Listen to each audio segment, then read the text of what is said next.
Hello, just a quick note before the show starts to say that we recorded our section on the headlines before the Tier 4 announcements for England, so I think most of the discussion around that is still relevant, but just a heads up that we didn't know that at the time of this recording, and so that's why we might be talking a bit about what the plans for Christmas were and not having an exact answer. But yes, on with the show.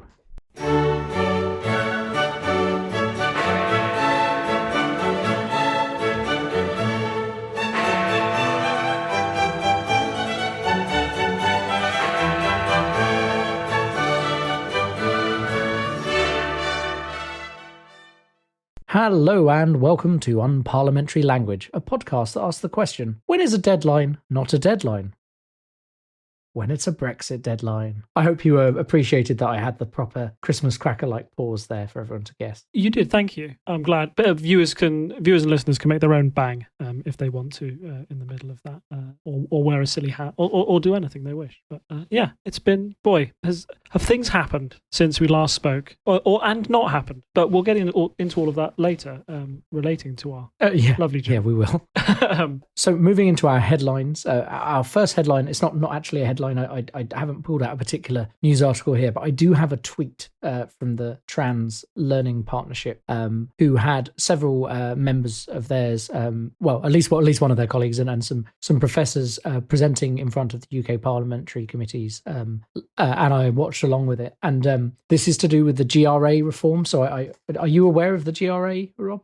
So I'm going to say what I thought it was, and then you can put me right. But is it about having like recognition of what gender you are? They are making that far more difficult to do than it previously was, or keeping it the same. I remember that there are some ridiculous laws when it comes to actually, coming out as the gender you actually identify with. It was my understanding, like you have to live like that for 5 years or something before they even consider it, and that can be a huge stress on people going through that for 5 years, and they just want it recognised. And the government, I thought, was going to make it easier, and then they stopped and went, no, we're going to keep it the same. But that's my very basic understanding.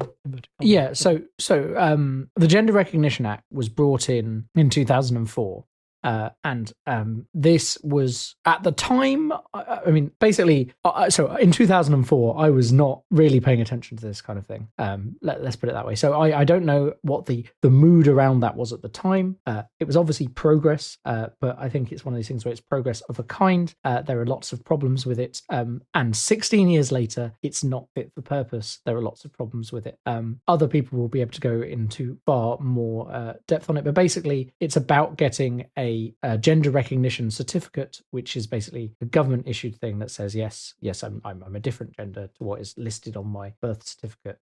Thank you very much. And then obviously you can go on and live your life and transition and do all these other things. And the problem is it's required. Basically, this is a certificate saying the government says you have passed all the requirements to be recognised as the other gender. And as you say, it has various timeouts, timelines and things. And basically a lot of problems with it. But it was better than not having it in the first place. So it was a step forward, but now 16 years later, it's definitely like we could be doing better than this. Other countries are doing better than this. And earlier in the year, there was a whole thing about having Gender Recognition Act reform.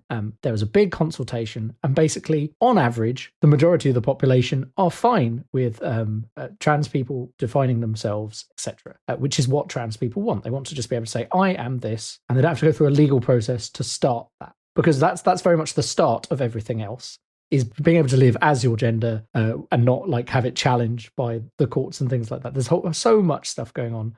And for these people with gender dysphoria, just being able to say, this is my gender now, and self-assign would be great. That's what people want. But the problem is there is a vocal conservative, as in little c conservative kind of minority who are like, oh no, this is not okay for various reasons. They, which basically I don't want to go into because I know it would be triggering to people who are trans listening. We don't want to go into their arguments. Yeah. But I would say they fall on the side of bad. Universally shitty, I would describe them as, but sorry, I know this is a you podcast, but bad faith arguments. I feel like there are arguments made by that side where I'm like, this is not a situation that happens in real life. I feel like this is an argument in bad faith. yeah, you will see those stupid things about like bathrooms and stuff, and it's like, you know, the people who receive the most attacks in bathrooms are in fact like trans people.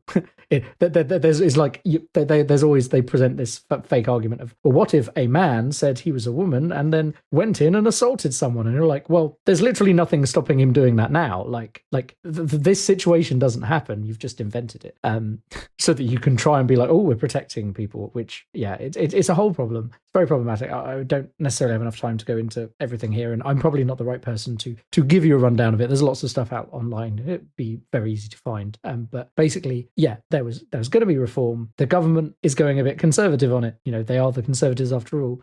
And everyone kind of went, no. And like, I was involved, you know, some of my friends like shared various letters they'd written to their MPs. I took that and wrote a modified version of it that was relevant to me, because a particular person who a friend of mine, their partner's trans, and they wrote something very passionate to their MP. I wrote a kind of similar version based on their template. My MP, fortunately, is pro-trans people, so was like, yeah, sure. Obviously, in other places, you need to kind of make it felt that, you know, if you've got a Conservative MP who's on that kind of side, is against it, you're like, come on, like, get with the times. But yes, so there was a committee meeting that happened. When I say a committee, I mean a government committee, and they had various people from both sides presenting information. I would recommend watching the version which will be in the linked tweet. You can find that. It was the 2:30 evidence session. I would watch that. I would not encourage you to watch the one afterwards, because I know some people who saw that I'd said, oh, you should watch this, followed on and were like, oh, that was bad. And I was like, yeah, I watched the first like 10 minutes and yeah, there's some bad opinions there. But yes, that first bit, the two from 2:30, very informative and good. You know, various trans academics involved. It was good. And that was just kind of a thing I wanted to mention. This is an ongoing fight for the trans community, and they need people to understand that at this time. You know, so you need to help people. If people have been having a bit of a rough time, you'll have seen various things. There was recently this thing about puberty blockers that went through the courts as well. Oh, that just dumb, in my opinion. Sorry. I was reading articles about it, and one oddly worded BBC article, which kind of presented the entire case that is it something like 99% of the time there's like absolutely no issue with using them, but the article seemed to stress more on the 1% of the time it didn't, and that's maybe what swayed the courts. And it was, yeah. I'm talking from, as you can see, I haven't done the widest, deepest reading into these things, but my opinions are still strong. They're dumb to discriminate against trans people. Yeah, pretty much. Yes, there was a person who came forward and was involved in that court case who had a bad experience, but it was more that like I think if you look through, I mean, even on the BBC, I'm not saying they're perfect about writing about trans issues, but like compared to say like certain newspapers, I won't bother to mention, like, you know, they don't have an official position of being anti, as it were. Although, yes, people have criticised their reporting in the past, and I'm sure people have plenty of examples of where the BBC have got things wrong. But it's that general problem where they're trying to get both sides, and the thing is, like, there aren't really two sides here. One thing is clearly the correct thing to do, and the other thing, like, yes, as you say, like, if one person in 100 has a bad experience, but like if 99 people out of 100 have a good experience, like, there's always these decisions to make in like medicine, and it seems like such a low incident rate. At least that's my understanding of it. But like, the whole point of the blockers is they allow you to defer actually making the decision, because legally under 18 kids can't make that decision anyway, is the point. But the idea was that they could be put on puberty blockers and then defer the decision until they're 18 without having significant changes to their bodies which will affect their dysphoria and make it worse. Again, there's a lot of stuff to read up on here, but I think it's fairly easy to find the articles explaining it, so I'll try and put some good links in. I'll try and find something, but I'll have to pull it together. I don't have it in front of me right now, but I just wanted to bring that up because it's like, it's an ongoing fight to improve the life of trans people in the UK, and it's been a few bad weeks from the purposes, you know, from legislation and stuff. So that's kind of a bright light, that evidence session. As I say, don't watch the one afterwards because it was terrible. But yes, I just wanted to highlight that. So our next headline is from The Telegraph. Masks for a year despite the vaccine. So the big COVID news that's sort of broken whilst we've been away is that there is now a vaccine, and the UK was one of the first nations in the world to basically say, yes, this vaccine is safe to be given to the general public, and they've started the mass vaccination programme. It started off with some people over 90. So we had the first two about a week ago. I remember that the second guy who got vaccinated was called William Shakespeare, Shakespeare as well, which was just like, yes, hey, everyone was talking about that. yes. It's just like, wow, where did you find him from? But yeah, here you've got so there was quite like a lot of jubilation on the front pages, but it was worth just pointing out the Telegraph's reaction to this, that despite the fact that we've got this vaccine, Chris Whitty has said that we might have to wear masks for a year, despite that, for a number of reasons, one of which is getting the vaccine out on that scale to that many people is an exercise that I don't think has ever been done in the country, particularly not one that has to be done so quickly and so widely, because everybody has kids have their jabs every year, right? But that's a very small proportion of the population, and you can spread that out over a year. Everybody needs to have this COVID vaccine if we want to go back to normal, which feels weird just saying that at all now. What is normal after a year of this?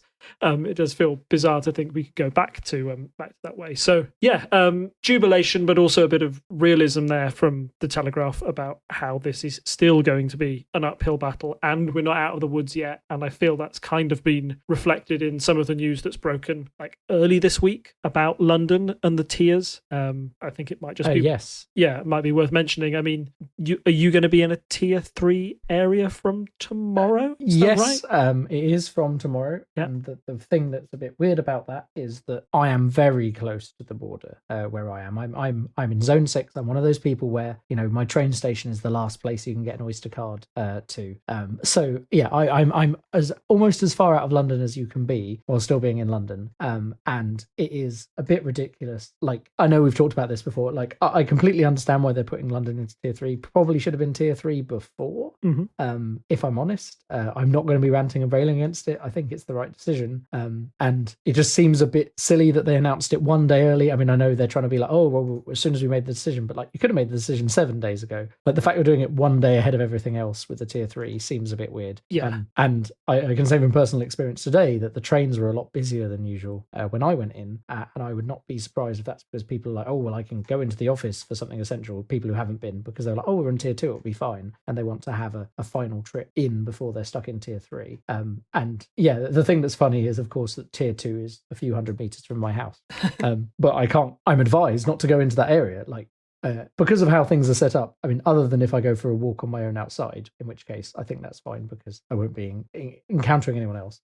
But I'll be outside. Yeah, the other, I don't really need to go in that direction because all the shops are the other way, basically. So it's not like it's a difficult thing to follow. It shows you how ridiculous it can be if you're near the edge of something. Because before we were the same tier, but Surrey is not the same as us now. Despite the fact our address is in Surrey, but we're still in London. It's that kind of weird edge case. But yeah, I mean, we're fine with it. We were going to be staying in anyway. The plan was to stay in. I mentioned in the pre-show that I've had a lateral flow test, and I'll be having another one on Friday because they're not 100% accurate. So the setup is you book in to have 2-3 days apart just to be 100%, well, not 100% certain, but to be more certain than not that you don't have it.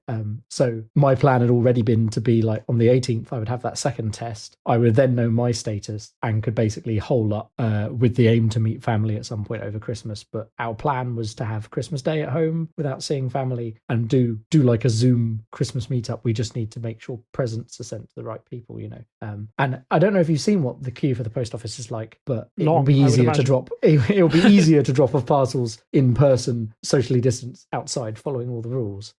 But obviously now we need to discuss how that worked because different family members in different tiers. But I think it is still technically possible under the rules for someone to come here, meet me outside, and we do a quick exchange kind of thing. So it's still going to happen. It was always going to be a weird Christmas, but fortunately for us, we hadn't planned to go home like I know some people had who were in tier 2 areas that are now tier 3.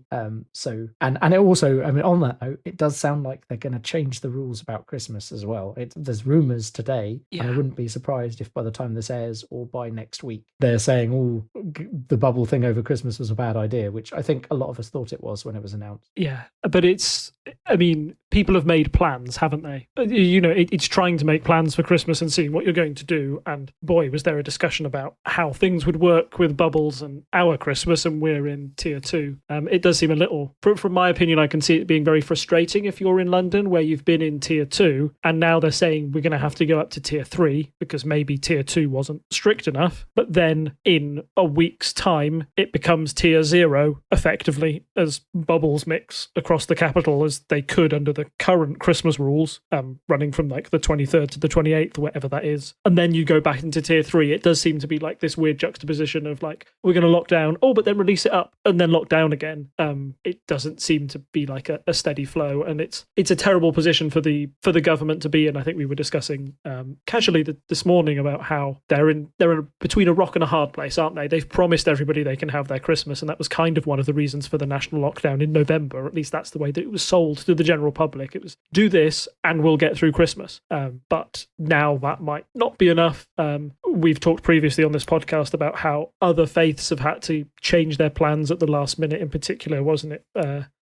Eid, Bradford went into lockdown like on the eve of, which even at the time it was saying that was the equivalent of you having everything ready for Christmas Eve. You're going round your mum's house for a big turkey, and then being told, actually, no, on Christmas Day, you're going to have to spend it inside. People could be looking at that situation because, hey, we were meant to go round somebody else's house for Christmas dinner, and if the Christmas rules suddenly change, then we're going to be looking for some turkey Twizzlers or something, because very unlikely that we'll get a turkey or anything like close to that, this close to Christmas. So, yeah, strange times.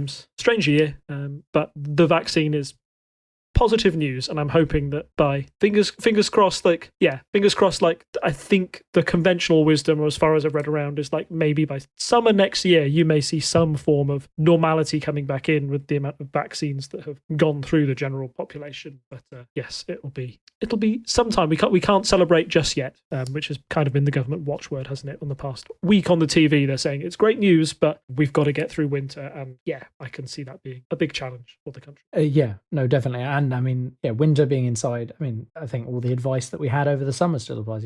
It's better to, if you're doing anything, be outside and have that, airflow and everything. And being inside, we know, is just a bad idea. So the idea of getting together with your vulnerable relatives is not high on my list. And yeah, I appreciate if people have made plans, they're going to be upset. But I'd rather they tell us sooner rather than later, because as you say, like, I mean, the thing that happened with Eid was, I mean, I'm sure it was in some way avoidable.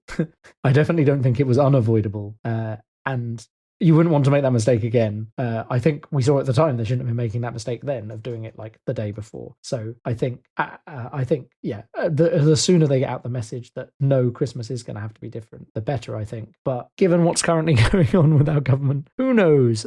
So on that note, I think we should maybe move into our main story. Brexit. It's here again. So maybe we need to give people some background on why it is we are once again talking about Brexit. And I don't just mean the background that is our entire back catalogue, just maybe a potted summary. Yeah. So I thought it would be good to start with about like roughly a year from now. So we're just over a year on from the election, an election which was won on the promise of Boris Johnson's oven-ready deal. He said it a million billion times during that election.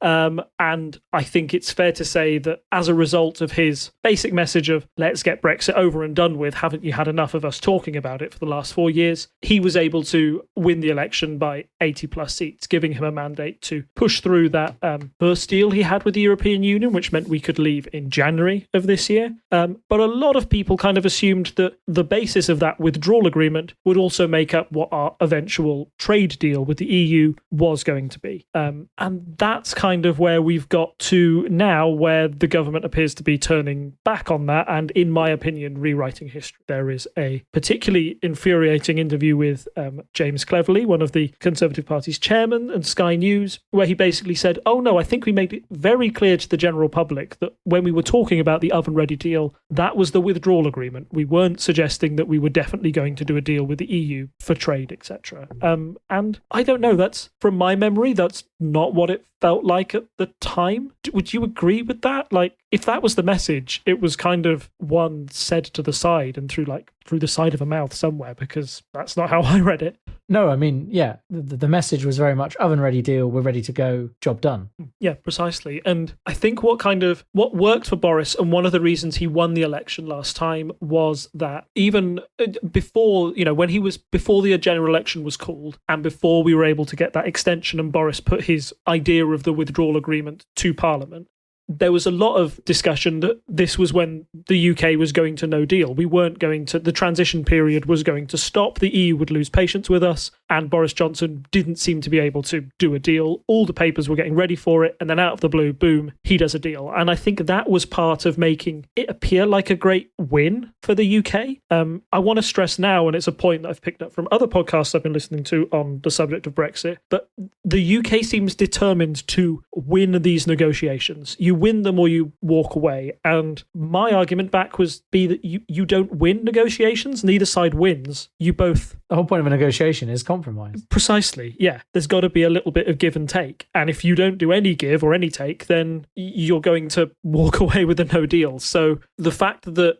Boris was able to spin that deal into a win by saying, you said I couldn't do it, but I did. I think we're kind of seeing that same rhetoric replay itself, particularly over the events of the last week. Because trust me, I know we delayed doing this podcast for a number of days and for a number of reasons as the clock slowly ticked down to Sunday. But the way I'm going to reflect on Brexit tonight is quite different from how I would have reflected it on Friday last week or Saturday, because things keep changing so fast, particularly when we get to the end of these negotiations. Well, I mean, just for posterity here, I'm sure everyone who's listening to us now is aware of the headlines, but for anyone listening back on this in the future, a time capsule into December 2020, we were sat there a bit late on our fortnightly recording schedule, and I was like, Rob, when should we record? And the back and forth was basically like, well, there's this discussion going on, and I think it was it Tuesday last week where they were having their big meeting with lots of fish, hilariously, where they had a lovely dinner, and the whole point was Boris was going to talk to Ursula von der Leyen and be like, okay, here's the deal. They talk it out over dinner, have some cigars and go home, kind of,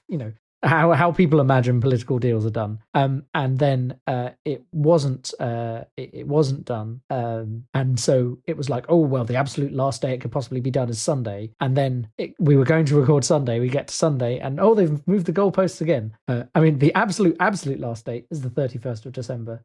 And I think my favourite comment I've heard from listening to Brexit Cast, as was now Newscast, was someone in government saying, oh, well, why have we got this ridiculous deadline of the 31st of December? And that's because that's the law you passed. Yep. It was all the current government's fault. The only reason we have this arbitrary, silly deadline is because of the current government. And we've talked about that before with Theresa May. Like, obviously, delaying leaving the EU and the withdrawal agreement hurt Theresa May and the Conservative Party a lot. We remember when we were talking about those local election results where people really seemed to punish the two main parties and go to third parties because they were fed up of the transition period being extended.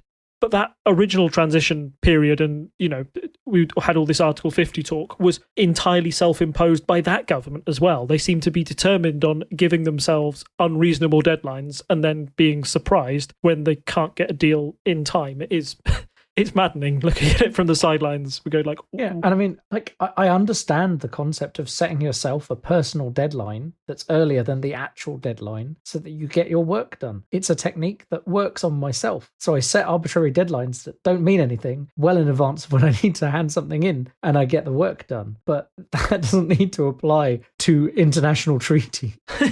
Yes. And when, I'm sure I've mentioned it several times before, but when you are looking at the type of deal that we want to make, the government has often talked about a Canada-style trade deal. You have to be reminded that it took the EU and Canada 5-7 years to get that through. So to try and do the same with the UK does seem to be a little mad. I think maybe what the UK would like is that they can copy-paste the Canada deal, replace with UK, add some bits about fish, and then you'll be fine. But as we will go on to discuss, there's a lot of reasons why the EU would struggle to accept a Canada-style deal from the UK. I can see a lot of reasons why they would reject that outright, and that's one reason why negotiations are rumbling on into the 11th hour. Yeah, and I think we're going to get onto fishing, but I think possibly the most interesting thing about all this is it seems like, or at least the noises we've heard, are that 95% of things are covered. Yeah. Which is impressive, given what we're saying about it taking 5 years, 7 years to make international deals, where basically most things are agreed on, and it's just these stupid, I could say these sticking points. I think they are stupid sticking points, given how much we have to lose if this all goes wrong. And the EU will lose stuff too, but they're going to be better off than us because they're a massive internal market. Like,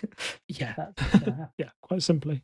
So should we go on should we unpack the main sticking points then? So we've said that it's 95% done, but we've touched on it already. Fishing is one of the big points. And it's one that I think if you were outside of the UK, it looks a little bizarre that we are getting so obsessed with our fishing industry. But from our point of view, from the UK's point of view, they say that the right to fish our own waters was an integral part of the Leave 2016 campaign, and was an often one of the big talking points amongst all Eurosceptics was we want to take back control of our fishing rights. It's one of these things. Sorry, it's one of these things where I don't know where it came from. I mean, I'm sure there must be a fishing lobby, right? In the same way that there were a lot of people who were farmers who said, "Oh, we don't want the EU getting in the way of our farming." Although it turns out they're all going to lose a load of subsidies and it's going to be really bad for them. But I would argue it's kind of cultural. I would say if you would say "Oh, Britain, what do? We rule the waves. We're an island nation. We fish we eat fish and chips. That's our national dish." Yes. No. I understand. I understand that as well. That's there. But it kind of when it got mentioned the first time, I was like, "Do we do much fishing? We're not Norway." Yeah. I know we're surrounded by water, but also at the same time, I was like, I'm not aware that that's a massive part of our economy. And as it turns out, it's a third the size of Games Workshop, which was a fact that I think has been doing the rounds this week because it's so funny that that we're going on about all this fishing, and actually it's smaller than what is a decent sized gaming company coming out of the UK. What is it? I read there's a joke somewhere which was something along the lines of Games Workshop earns 3 times more than the UK fishing industry. One, of course, is a fantasy game played by middle-aged white men to enact out their wartime fantasies, and the other one is Games Workshop. Yes.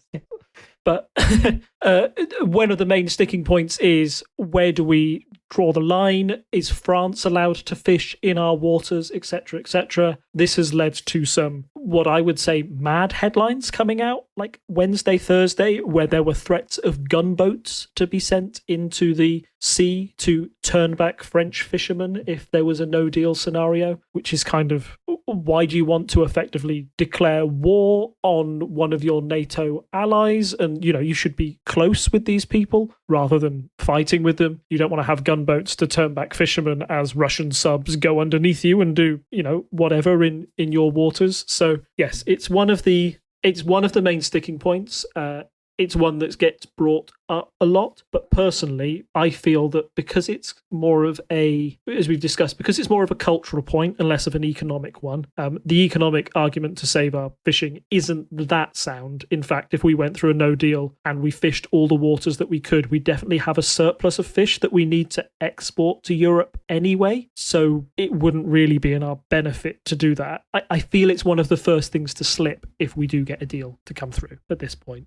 It'll be a really tough sell, particularly to the hardcore Brexiteers who see it as one of the founding principles of their movement. But ultimately, I feel it's the one where you can brush it to one side if you are a pragmatic government determined on doing a deal. I do just want to point our listeners to an amazing Wikipedia article on the Fishery Protection Squadron, which is the name for the part of the Royal Navy designed for protecting our fish. This has been going since 1379. Currently, there are 8 ships in this. Notable commanders, Horatio Nelson. So, yes. Also, may I point you to halfway down this article where we have the first Cod War and then the second and third Cod Wars in what may be one of the best articles I've just come across by accident on Wikipedia while searching for this. So yes, I mean, okay, maybe this whole fishing protection thing is bigger than I was aware of, but yes, those headlines were absolutely ridiculous, absolutely ridiculous. Like saying, we're going to barricade the ocean and stuff. It's like, well, we don't have that many ships, and I think for people who constantly go on about how we rule the waves and all of this, like we don't have all those boats we had in World War II. We've got rid of a lot of them. But yes, yes. It's an ongoing thing.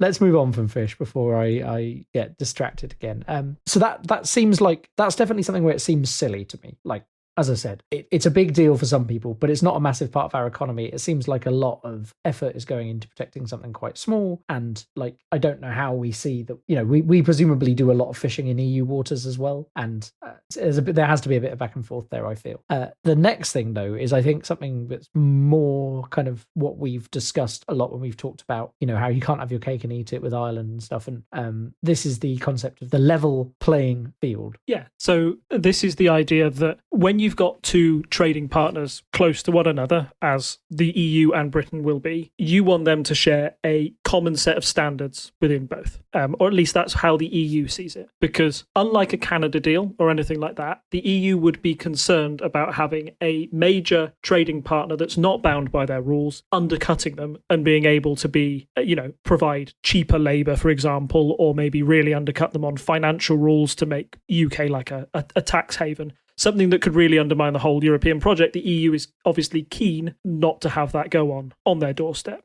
There's also other regulations you would have on things like food quality standards, etc., where it makes sense if you want to trade with that country that you're aligned in that way. Because if your food standards are lower in the UK and you try to export that to the EU and the EU's just going to reject it because we don't take chlorinated chicken, thank you very much, just to pull an example out the air, it makes sense for both sides to have similar standards.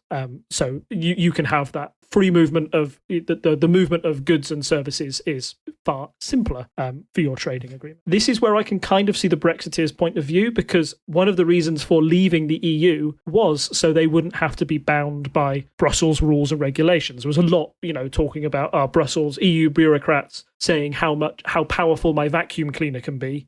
Now in the UK, I can make my vacuum cleaner less energy efficient, but boy, can it suck a lot more. And that's one of the reasons that they left. And so UK feels that if it's going to survive out of the EU trading bloc, they need to be more flexible. They need to be able to be a bit more creative with their rules and be separate from the EU, because it's not only about being competitive around the world. It's also that you've got that freedom from the EU to make those laws as you see fit. And I think that was one of the biggest reasons why people felt they wanted to leave the EU in the first place. On top of this, the EU wants to add this thing called a ratchet clause, which means that at first you could agree that, yeah, our standards are the same, we'll keep them like that, which would be very easy to do if we're on, if January the 1st we got the trade deal and suddenly we're out of the EU and we've got that trade deal in place, because guess what?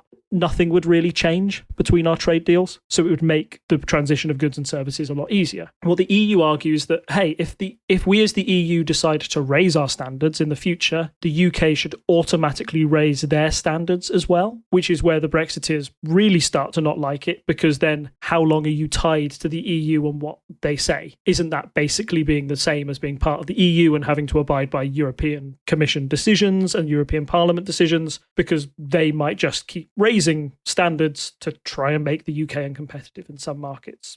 It's a big sticking point, and I think there's already been talk that the EU might be willing to drop that ratchet clause in order to secure a deal from the UK. And I feel it's the one where there's the most, you can see most of the economic downsides for the UK having to abide by EU rules in some cases. I think it's sensible for trade and services when you are involved in any trade negotiation, you'll always have to have some alignment on standards, because otherwise one party is going to reject the others, and what's the point of having a trade agreement? It's a trade agreement in the first place. But I can see why, part of that big argument was we want to be free from these EU laws. What's the point of being free if we've just got to abide by them because we've signed up with this deal?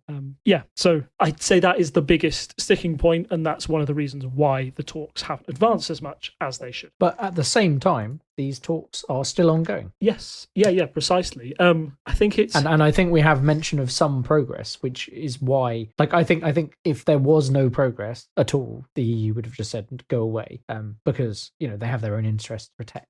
At the end of the day, the attempts at a deal are going on. So what progress has there been that's been announced? As we said there's like 95% of 95% or so sounds done, but there's also been a few fairly big announcements in the last week that let's start maybe with Northern Ireland, which I think was a surprise after all this concern that would be really difficult. What happened there? Yeah, essentially, the UK and the EU have come to an agreement in Northern Ireland that even in the event of no deal, they will allow goods to cross over the border relatively unchecked, so that can be a smooth transition between the only land border then existing between the EU and the UK. The Northern Ireland would still have to stay within that single market customs union, so there is effectively still a border down the Irish Sea, but that was already what was stated as part of the withdrawal agreement in the first place. Previous listeners might remember that the UK tried to undermine the withdrawal agreement by passing the Internal Markets Bill that essentially undid a lot of that stuff, and that's why it was so controversial. That's why it broke international law, because it was going against a treaty we'd formally signed with the EU that we wouldn't try and break this. Essentially, the UK and the EU have come to an agreement that, we'll drop those controversial bits from the Internal Markets Bill. Goods will be able to pass relatively freely between Northern Ireland and Ireland. There will still be some checks, but the UK was adamant that they didn't want any sort of EU border station in Northern Ireland. They felt that that would cause tension or look particularly bad for the UK. So essentially, the EU has agreed to hot desk and borrow places of the UK so they can conduct these checks. This was all negotiated by the man himself, Michael Gove, who said you hear some things, like, it's very rarely that I watch like a politician say something and I'm instantly angry. But Michael Gove said something particularly striking when he'd come to this agreement. He explained it and he said, well, essentially what Northern Ireland will be getting is they'll get the best of both worlds. They'll be able to get trade from the UK and trade from the EU seamlessly, which led many people screaming at their mobile phone screens saying, we had that best of both worlds. We had it until you decided to leave the European Union. Why are you selling this as a good thing now? Why can't we have that too? So it was slightly bizarre to hear Michael Gove, one of the prime Brexiteers, selling it in that sense. But I think it does go a way to show that both sides were very keen to avoid any hard border situation in Northern Ireland happening. And that's been quite a positive note of how sincere, how serious the two sides are with dealing with one another. If they wanted to be truly vindictive, either side could have refused and maybe forced a hard border. But that does seem like, the way we've talked about that in the past, it does seem unimaginable and would undoubtedly cause tension. So it is a big relief that has passed. It won't be completely plain sailing for Northern Ireland. The agreement only deals with goods. So if there's any service changes or people banking between the two areas, that type of industry could be hit particularly hard if there is a no Brexit, and that the effects will be seen the most there between people who trade and work and do services across Northern Ireland and into Ireland. But at least it means that food won't be rotting at the border as they struggle to try and get in. So that's been one positive piece of news, I think, that's come out of the negotiation so far. For people who are wondering how long we've been talking about what might happen with Northern Ireland and the Irish border, I just found that it's episode 107 of our podcast where we first talked about that. So that's a good 3 years ago. Not to the day, because our recording pattern has slightly shifted, but yeah, we've been wondering about that for a long time, and kind of surprising still how sudden that was. We just kind of, the government kind of gave up.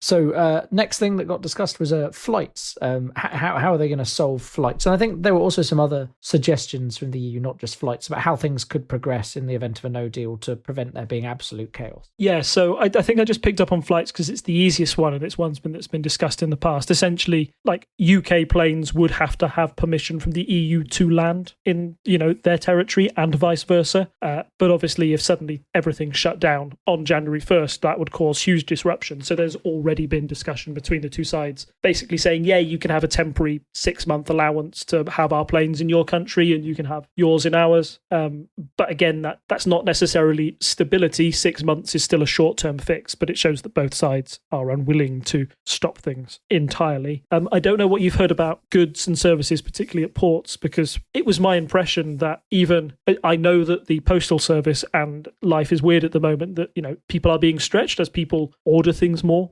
for Christmas gifts, etc., and that might lead to some of the ports getting particularly busy. But I know that there's been chaos at the ports recently with food rotting coming in. I think that was a result of France adding an extra 30-second check to some goods in preparation for Brexit, and it just showed what little a change can happen to have a a real effect on your supply line going forward. If a no deal was to come into effect on January the 1st, I would fear for how much we would get stuff in. But I don't know if you've heard differently about what they propose to get around that in the short term. The thing I was referencing, and maybe some of it has now been superseded by the ongoing negotiations, is there was basically the EU released a set of, in the event of no deal, here's some things that could be kept going for like 6 months, as they currently are. Basically a way of saying, let's, if everything goes to pot, here's a way to give you a chance to negotiate a bit more. But I don't know if the current state of the negotiations has overridden that. I just know that was the story about a week ago. I think that seems very likely. There's been some talk and some quite big headlines about the fact that one that sticks in my mind in particular was the Daily Mail, I think, saying Angela Merkel wants Britain to crawl through broken glass. And there's a theme from those papers that the EU wants to punish the UK for leaving the EU. Personally, I don't think that is true. And I think you can see from these temporary 6-month agreements that they are willing to put in place, you can see there is some good faith there. Because if they really wanted to mess with us, then cutting off all of that access, refusing to deal on Northern Ireland, like that would be the ultimate punishment. But the fact that there is a negotiation there shows that I think that both sides are negotiating in good faith. The biggest sticking point is that I believe that the UK media, or at least some parts of the UK media, is trying to frame it as EU bad, UK good. Boris needs to stick it to them and make them crack and make them accept a deal from the mighty, mighty UK. And feel that it's that kind of rhetoric that almost makes a no deal more likely, or at least seems to be happening the past few days. That rhetoric has notably gone down a little bit since the Sunday extension, is my impression. There's still a bit of back and forth, of course, there always will be, but we'll likely see that ratchet up as the 31st approaches, or whenever. I think my big question is that when we were talking about recording this podcast, I said, it probably needs to get done by Thursday because it needs time to go through Parliament, because they must delay Parliament for Christmas and they must all go on holiday. But I imagine that now they'll have to bring everybody back to vote on a bill that goes through, because it's got to be approved by both the EU and UK parliaments before it goes into law, and the clock is certainly ticking on that. It would have to be a super speedy resolution to get it through Parliament. Yeah. I have struggled to find the thing I was looking for. But basically, I'm pretty certain that sometime last week, there was, like, the EU basically said, here's what we could offer you. And they kind of put it out alongside the discussions so that people could see that they were trying to be reasonable. I think that was the idea. But to try and downplay this, the UK is doing the best thing here, rhetoric that's going around. And that was when Boris was saying the no deal was very, very likely. And before he said there'd be an Australia-type deal, which, as we know, is a no deal. And did you hear the ex-Australian PM's Robinson talk about that? Scott Morrison talk about that? No, I mean, I've seen there's something from Malcolm Turnbull, basically, talking about it. But, maybe it was Malcolm Turnbull then. It was one of the ex-Australian PMs saying, I had an Australia-type deal with the EU, and trust me, you don't want that. We had some very specific agreements about wine and some things we exported to them, but it was still a real struggle to get goods and services from them that we wanted on WTO terms, which is essentially what an Australia-style deal is. I've talked about it in the past, but the reason they call it an Australia-style deal is because you think of Australia and you think it's all nice and sunny and they're like us, that'll be fine. But they might as well call it a Mongolia-style deal or an Afghanistan deal. Yeah. It's the same either way. I think just Australia-type is to give it a fancy, that's not so bad. Australia still is nice. It's a nice country. Yeah. Maybe one of the reasons why they don't need a certain deal with the EU is because they are on the other side of the world, literally. They're not their nearest trading partner. Correct. As is the case for us. Yeah, or their nearest 23 trading partners or whatever it is. So that's where it changed. I have now found that article. Maybe we'll talk about it here. Might cut this. I don't know.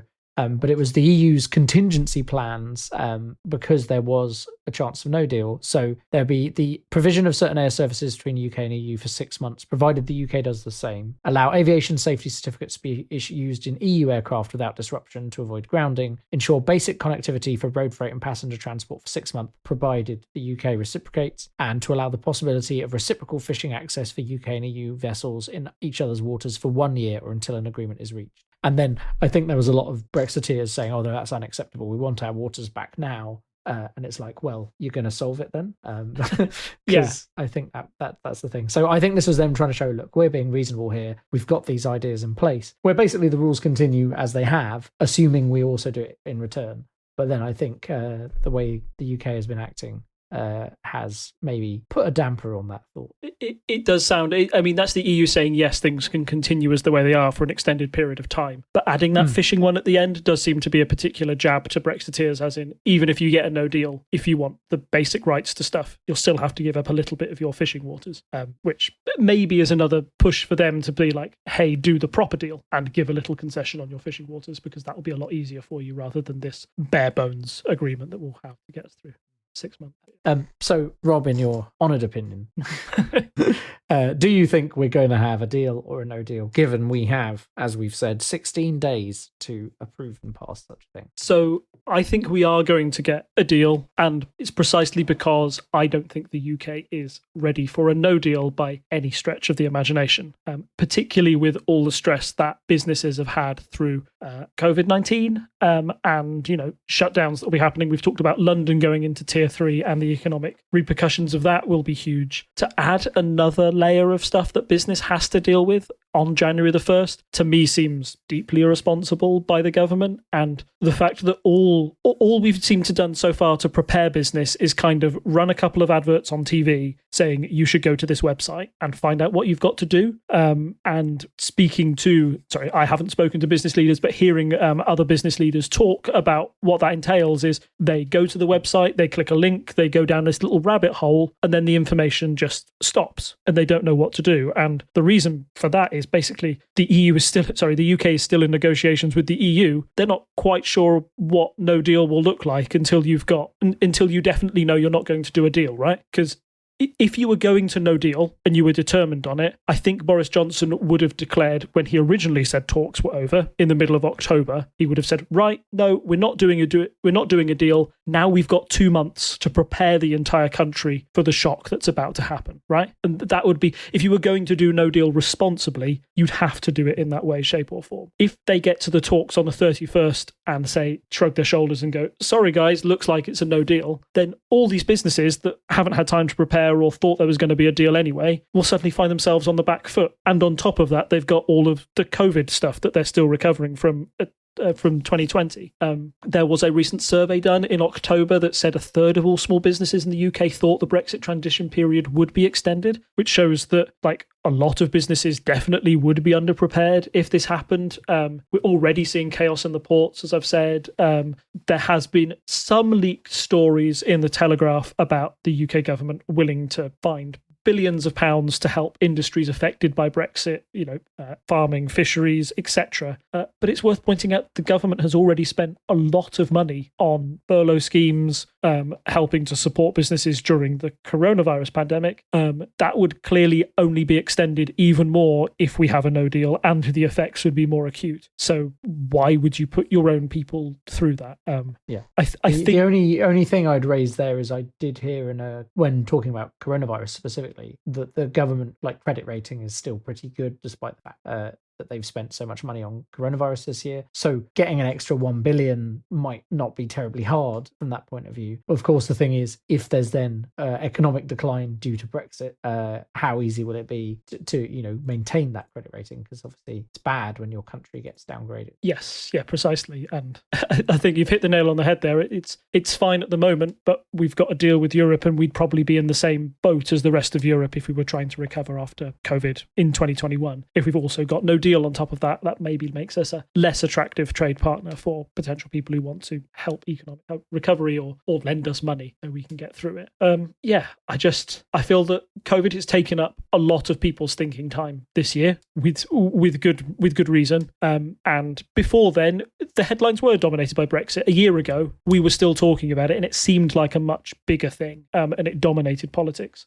Now it's not. People have rightly thought when it happened on January the 31st, oh yeah, okay, I can kind of forget about that now, not remembering that we still had these talks to go through. I also think that we're going to do a deal because Boris Johnson can make it appear like a win again for him by the fact that we've had so many headlines of it's going to be a no deal, we're definitely going to walk away, I'm being the strong man and walking away from all of this, that if he pulls one out of the bag again, then he can sell that as a massive triumph of diplomacy. Like, nobody thought I could do it, everybody thought I was doing the wrong thing, but here I am saving the economy, and I've got this tiny concession for fishermen, or something along those lines, where he can get one thing out of the EU and try and spin it as a major win. But as we mentioned earlier in this podcast, I feel that negotiations shouldn't be won by either side. It's something where you compromise and walk away and feel that both sides should be happy with it. It'll be interesting to see how the government tries to spin this. And I deeply hope that we can get a deal, because if in our next podcast I'm talking about the realistic prospect of what happens in a no deal, then yeah, we've talked about it before, and I think it is universally agreed that that is the worst of all worlds. There were surveys conducted recently with like Leave and Remain voters, and even amongst Leave voters, the majority of those want to deal with the EU. They feel that a no deal is a bad idea, and I would struggle to see Boris Johnson remaining very popular with the general populace if he put the country through the pain of a no deal on top of everything else it's had to go through in 2020. Yes, no, I don't think I have anything to say really here. I think I agree with you. I think fingers crossed we get some kind of deal. I think that the position of this podcast has always been that we want some kind of deal. Obviously, we wanted to, not be in this position in the first place. Would be easier. But given where we are, some kind of deal is better than no deal, in my opinion. And I think precisely for the reasons that Brexiteers don't want a deal, I think some kind of deal would be better. Just a bit of levity, I think, to add on the end. I don't know if you're aware of r/Brexit on Reddit, but I only just discovered it. It's full of some jokes. I've posted a few in the chat, mostly memes, a bit of actual news, but maybe that'll help you get through this trying time. Also, they do have the brilliant.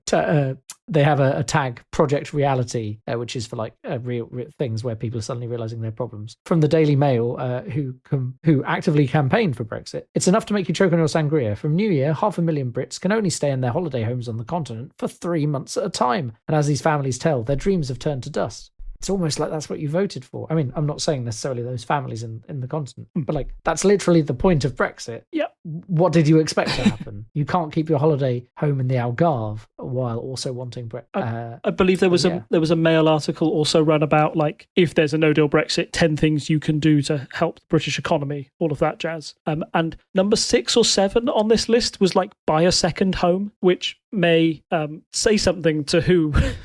How realistic that list is for people who supported Brexit. Was it really a rising up of like the lower classes in order to, reject the EU, or was it mostly a rich person's game so that they could buy a second home? It's just a very odd article, all involved. But it didn't seem very in touch with the common man at that point, or, a young person struggling to buy their first home, never mind get a second one in the country and trying to flip it when it goes it all goes sour. Sorry, these memes are very good memes. Yes, the best memes. We have the best memes. Only the best memes here.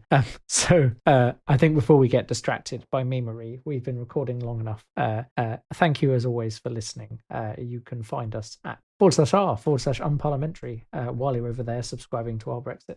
You can find us at parliamentary.observer, our website, where you'll find all our episodes. You can comment on our episodes, and you can subscribe through any podcast app, but there's a whole load of links on the website.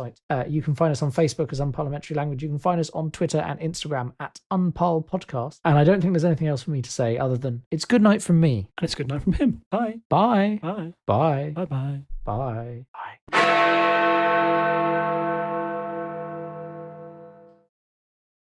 Hi, have you ever wondered what would happen if you took the schoolyard conversation of which one of my favourite fictional characters would win in a fight? Well, wonder no more. Join me, Chris, and my co-host Matt every other Sunday for Mish Mash Mayhem, and you can find out. Rob's on the phone, Rob's on the phone. What shall we do? Because Rob's on. Here's a slight musical interlude. In the bleak midwinter. Alright, I'm back. Oh, I'd only just done the first verse. Cool. I happen to have 100 carols for choirs next week because I'm supposed to be. Well, I mean, I've not said I'm definitely doing it, but someone wanted some carols recorded for some services. I was like, I could maybe do that, but I haven't had any time because life. So yeah. You know what? Anyway. That's fine, because in one of the most famous Christmas songs of all time, Wonderful Christmas Time by Paul McCartney, he suggests the children have practice carols all year long, and then the children sing, and their words are ding dong, ding dong, ding dong, which you'd expect more after an entire year of practice, to be honest. But anyway. But they were very good ding dongs. So, part of, the reason to leave the UK. Sorry, again. I almost hit disconnect as opposed to stop recording, which is the thing I was supposed to do.